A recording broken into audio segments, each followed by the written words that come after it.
Okay, I guess we should get started. Good morning. I'm Chip, and I'm your substitute today. You might have received the email that Angela's not feeling well, but she provided a really nice agenda, and I'll share the link again in case anybody joins since I put it in the chat. And yeah, we'll just get rolling. Uh, Going down the list of announcements. There's been a little delay in getting the individual recordings for sessions posted on our YouTube channel. Um, we're working towards having that, but the full day recordings are out there and they can be accessed from the from either the conference page or directly at the YouTube channel. And you just have to scroll forward to what you're interested in. Uh, let's see. I just learned about this Koha Advent calendar yesterday in the general meeting, which is kind of a nice thing that the development community puts together. And I'll share a link for that. So it's handy. Um, I guess it's a kind of a tip a day um, kind of thing. And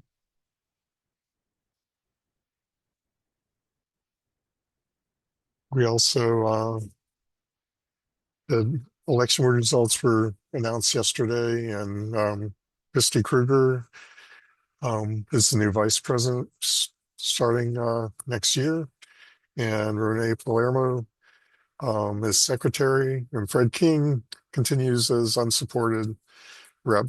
Hi, Fred. And yeah, and I step in the role as president, which just slightly nervous about. I Um, think everyone is.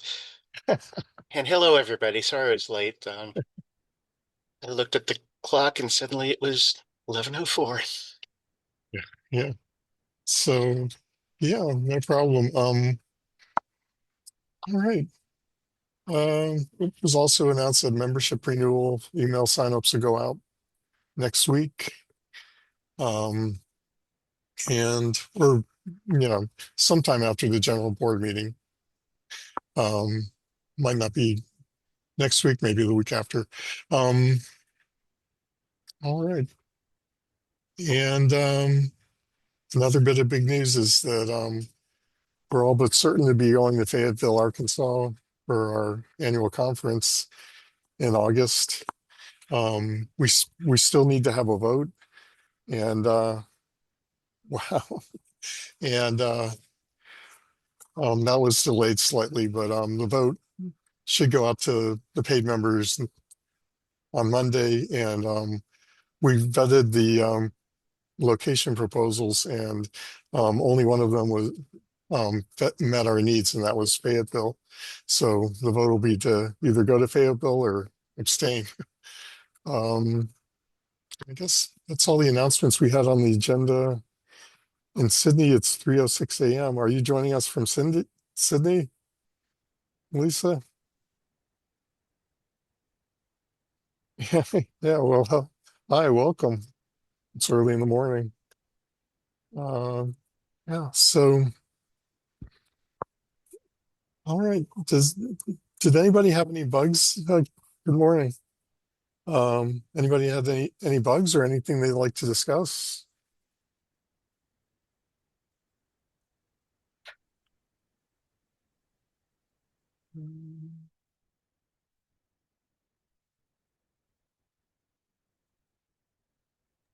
Not a bug, but uh, if you were at the meeting yesterday, you will have heard this already. I brought up the uh, inability to display the 856Z field in the OPAC, and it will be available in an upcoming version. I am still running the LTS 2411, so it looks like I'm going to have to go in and edit the XSL files, but that's okay. I've done it before. but it looks like upcoming versions it's going to be a lot easier. Mhm. I'd also like to see what else you can custom do in that new feature. Mhm. Can Did you look. did you have the bug number on that, Andy? I didn't put in a bug number, Okay. Okay. so I figured either someone didn't, either I was missing something or you can't. Okay. Oh, Jason just Uh, posted in the chat. That yeah, that's Mhm. the feature we talked about yesterday that would make this lots easier. So Mhm. being able to add custom fields manually is coming in 25.11. Mhm. All right. Mhm. it's yeah, me and display is sort of like Heather and indicators.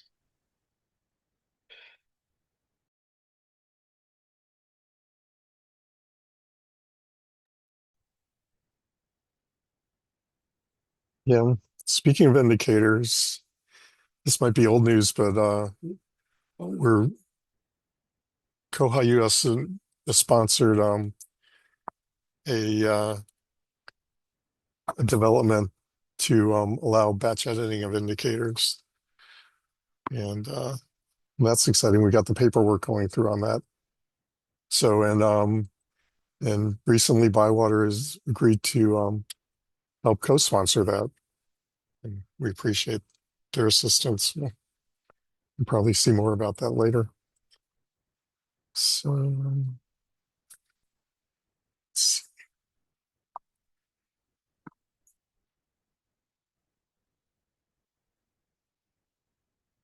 see.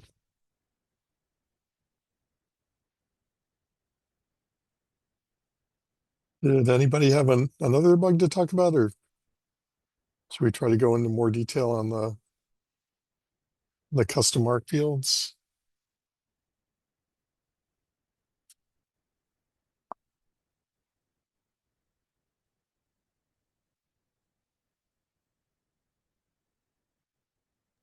Those are the bugs related to the development that Chip just mentioned. Oh yeah, mark modification templates.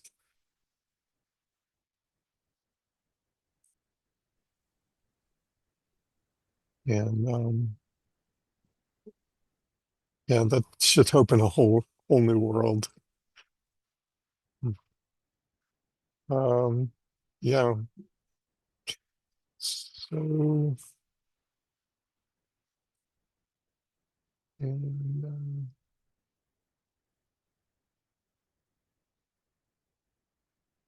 thanks for posting this, Jason. Um,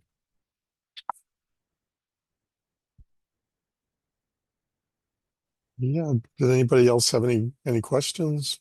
Can you talk more Oh, about that first one? the add additional custom mark fields. Yeah. Okay, what would be the use case, Fred or Jason? For us, I'm using custom jQuery right now to do like API call stuff so that I can bring in a modified version of the series links because we don't like how series like trace in the catalog. We think it's too complicated for patrons. So I've used jQuery to change how that works. And I think that this would do away with the need for that jQuery because then I can set it up through here to make the link on the series searches work the way I want to. Fred's use case was 856s, right? Hmm. Yes, in our case, we have uh, a very large percentage of our catalog uh, from well, we have the entire Rittenhouse online collection, but we get 3 uses of each book. And I was using the 856Z to say limit to 3 uses. If it isn't working, please contact the librarian, which is something I think would be useful for people to know. Mhm. Great. This development came about because if you go to the framework and you try to make a field or a subfield visible in the OPAC, for example, it sometimes felt like it didn't work. And that was because there's an underlying template that controls the display both in the staff interface and the OPAC. And so in order to get that to work, you'd have to do a custom XSLT style sheet that was not accessible to the regular user. You have to do it on the back end. And so that becomes problematic. So if you wanted a particular thing to show, it was a bit of work to do and also maintain if you wanted to change something later. So this should allow you as a regular user to be able to do that. However, it looks like you would still need to be able or know Template Toolkit to do the customization. But if you're good at copying, and pasting, and modifying a little bit, you should be able to do it yourself and enable those little fields that you want to show. And I know that I've helped libraries who've wanted a particular note field to show that didn't, and that kind of thing. So it gives the libraries a lot of flexibility in being able to control the display of their record and being able to show what they want. Now, this is going to be that full bibliographic detail view. It's not going to be, I don't think it controls, when you do a search and you get your search results display, I don't know that it's going to allow you to control what displays there, but at least in the full detail view, you'll have something. So I think it'll be good. And I'm really curious to see what libraries do with this. And I'm at Bywater, so I imagine we're still going to see some tickets come in and have people ask us to help them with that template toolkit because that's a programming language, but it does give you a little bit more power as well to control because you can have if-then statements. So yeah, see what happens with it. I hope that helps answer the question, Margaret, a little bit. I have to say, I have yet to figure out Template Toolkit. I just went in with, last time with Notepad++ and started looking for tags and started fiddling around. And you can change both the search and the detail page. Actually, I think the koha calls it display and detail. And as I've said before, koha is infinitely configurable. But if you're going to add a field,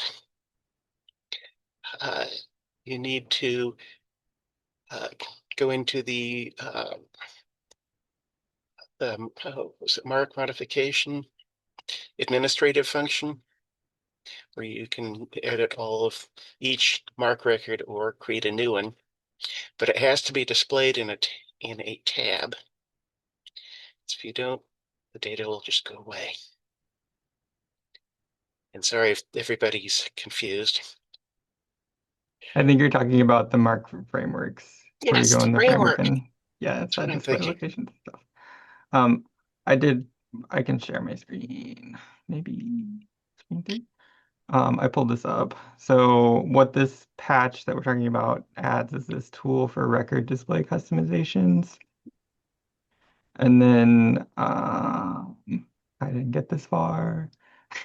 So you get the option to add customizations to the details page, the list page, the results page for both the OPAC and the staff. And then these little boxes, you would put in the bits of code to make it do the things. So like you would put in that chunk from the bug.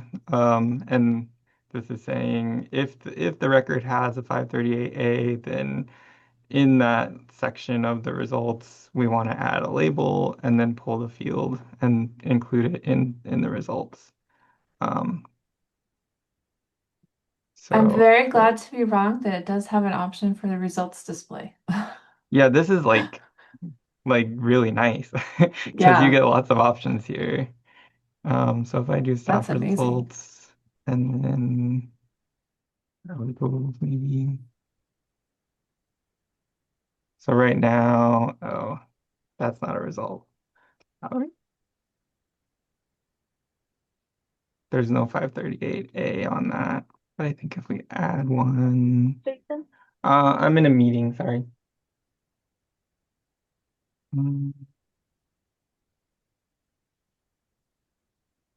Forgot to put my phone on Do Not Disturb. Oops. So then we like power again. We'll see if this works or not. Test, test, test. The 538. Hey, Very nice.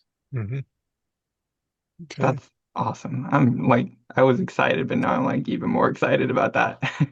That's gonna wipe out a huge chunk of custom code on in my jQuery. Oh, yes. Yeah. And my authors catalog XSL. Maybe, well, somebody, maybe me, should write a list of examples, how to use it, putting this code.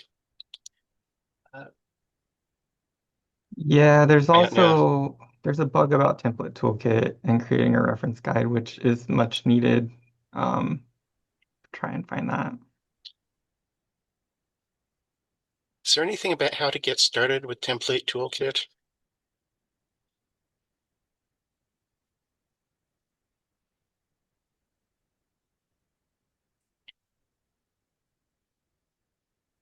I know there's some documentation out there. Okay.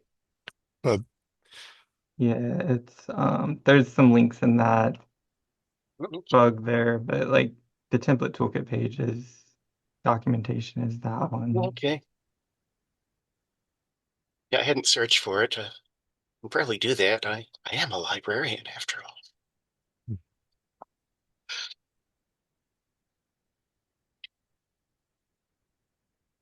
okay.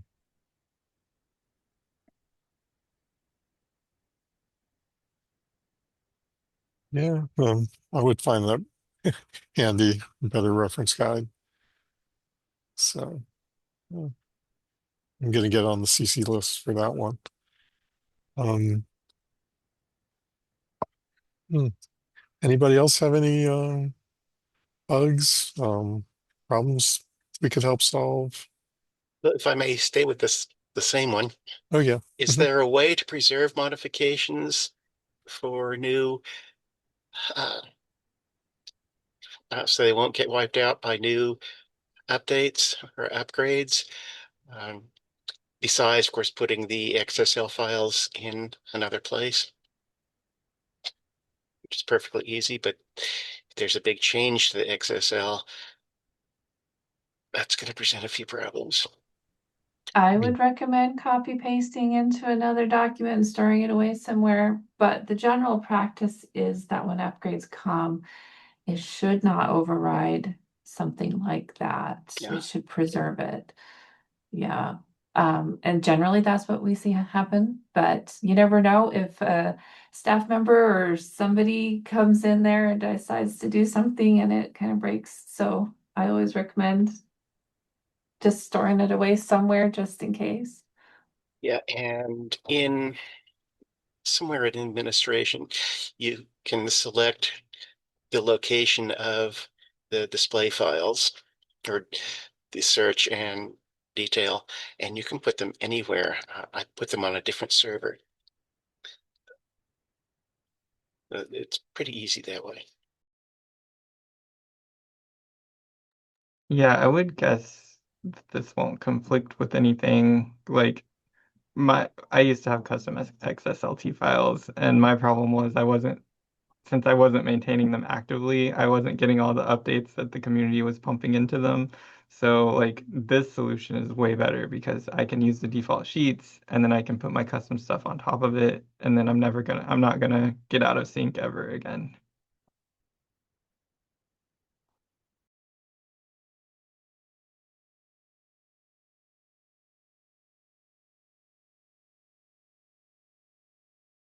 This is even more exciting than when patient handoff became a medical subject heading term. We'd needed that for years. Hmm.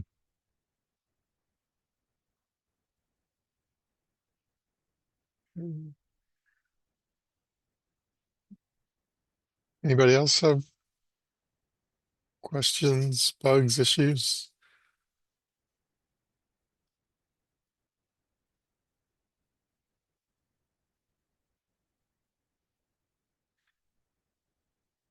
And I meant to mention earlier, I'm going to need to duck out soon. So if somebody else could kind of take the lead, um, that would be appreciated. And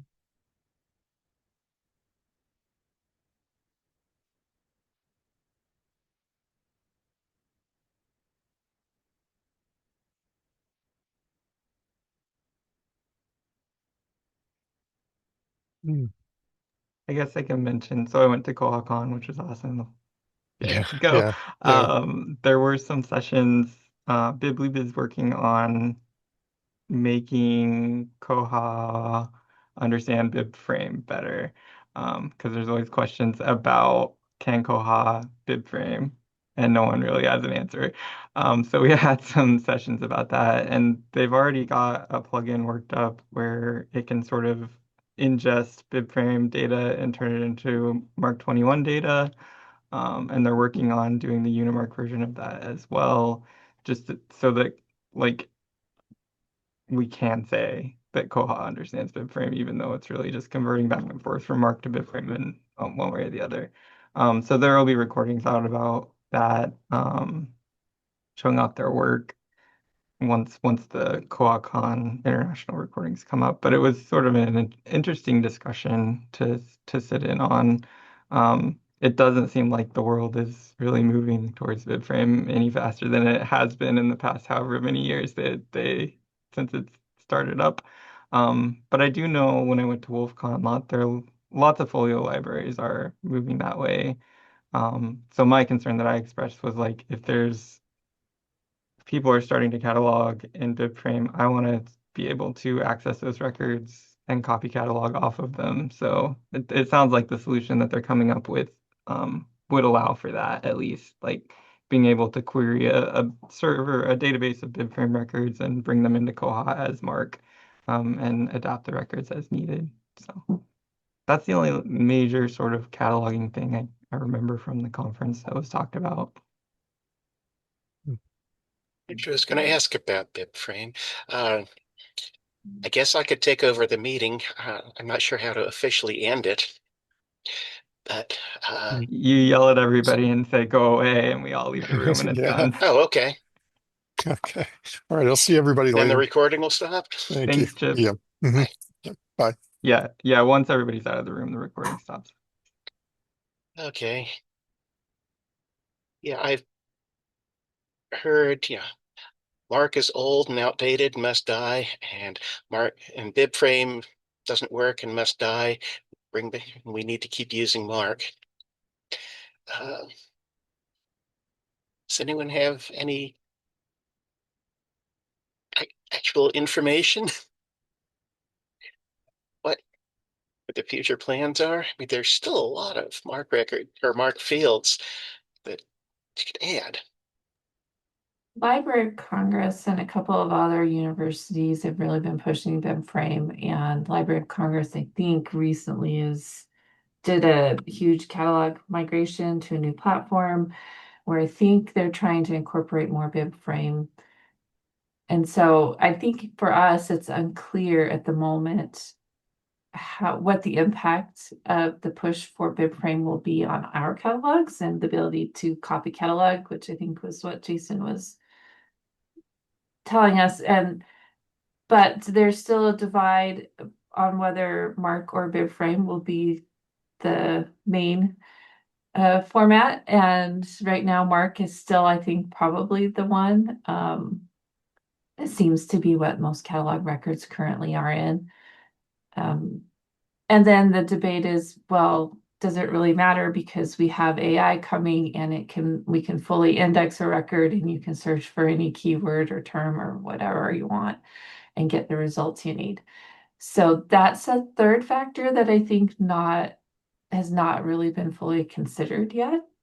But the answer is we don't really know what's going to happen, and we just have to be flexible and what we're looking at and working with, I think, because at some point, Library of Congress is going to, because there are some very dedicated bib frame folks there that at some point, Library of Congress records might be in bib frame format. So we've got to figure out a way to be able to use those records still. So I like MARC because that's what I learned first, and it seems the most logical in my brain, but I don't know. I don't know what's going to happen. Sort of reminds me about you the US switching to using metric measures. You know, we were all serious about that for about a week.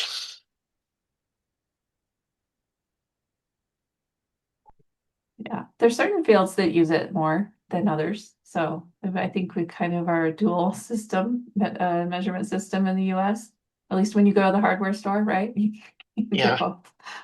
and medical field Yeah. is almost completely metric.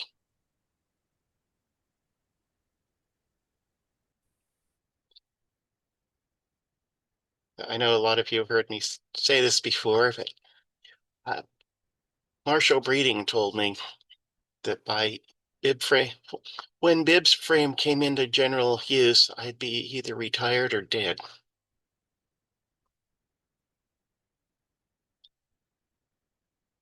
But I don't know if I need to teach my colleagues copy cataloging with MARC or a bib frame. Since I don't know bib frame, I'm going to use MARC.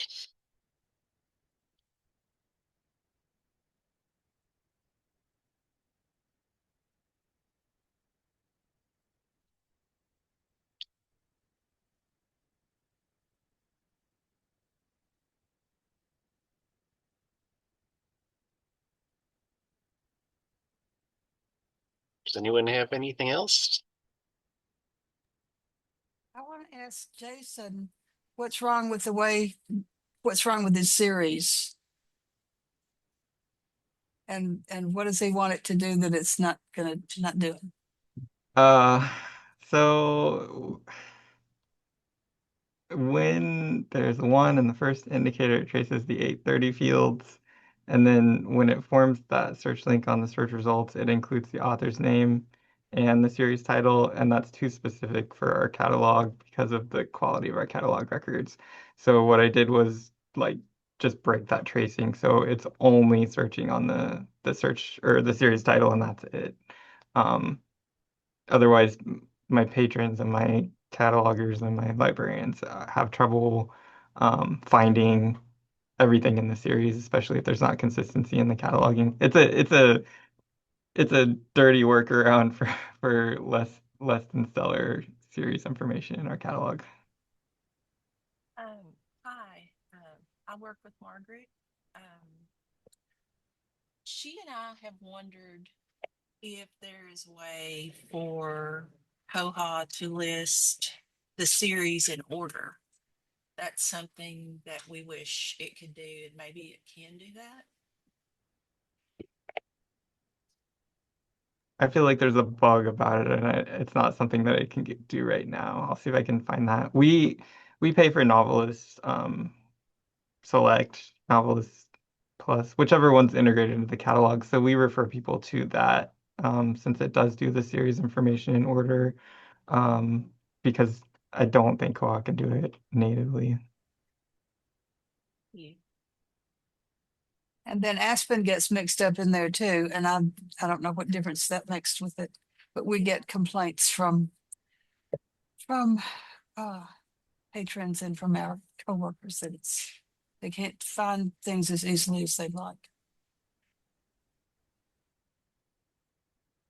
To be sort of a workaround, but could you put it in the 245B or is it C? Like book 1, book 2, book 3.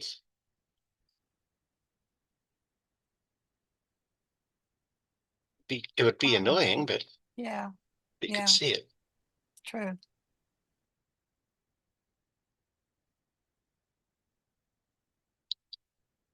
I see Esther found the bug. That's an ancient bug, 2646. Wow.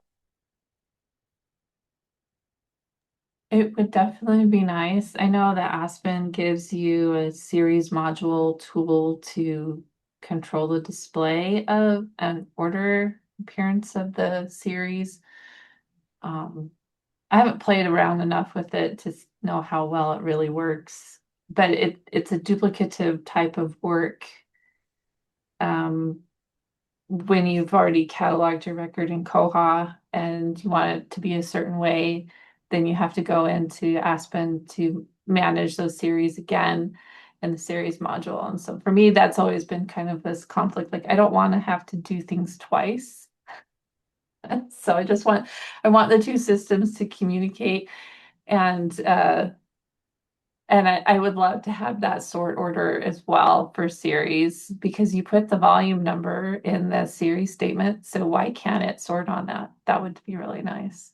But it looks like we need a development for that.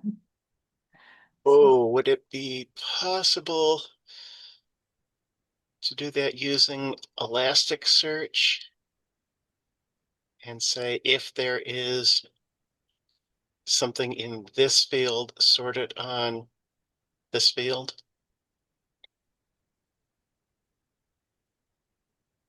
I don't know.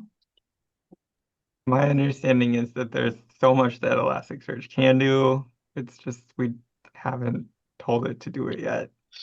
And there's always the consideration for Zebra, but I think that came up at the conference as well. Like they've spent a lot of time making sure Elasticsearch can do the exact same thing Zebra can, so that they're synonymous, but not as much time like doing the stuff that only Elastic can do.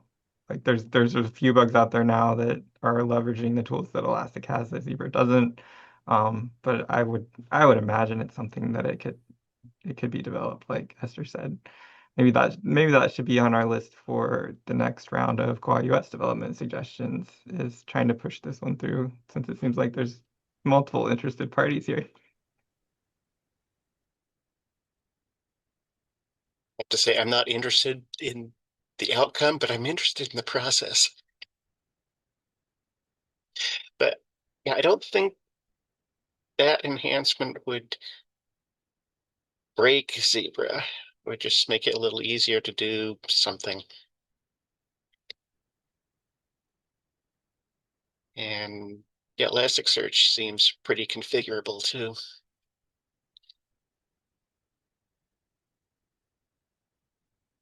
Been busy with a lot of other things, so my time to look at Elasticsearch has been very limited.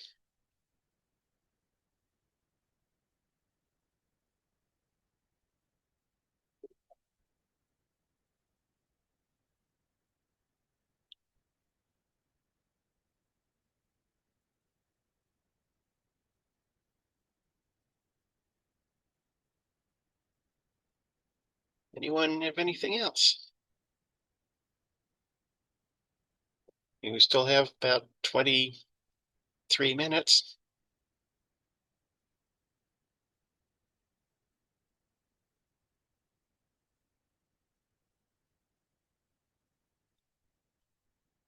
Well, should I tell everyone to go away then?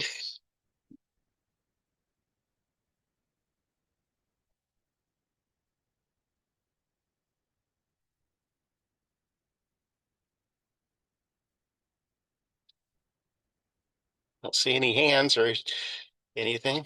Okay. Then, unless anyone has anything else, going once, going twice, going thrice, go away. Thanks, everybody. And, Thanks for picking it up, Fred. and thank you Thanks. for coming. These are always fun. Thanks, Fred. You're welcome.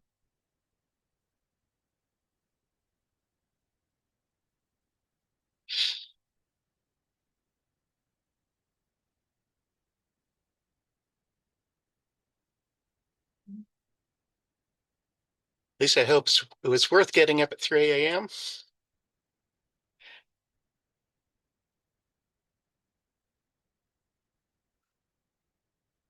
Okay, I'm leaving.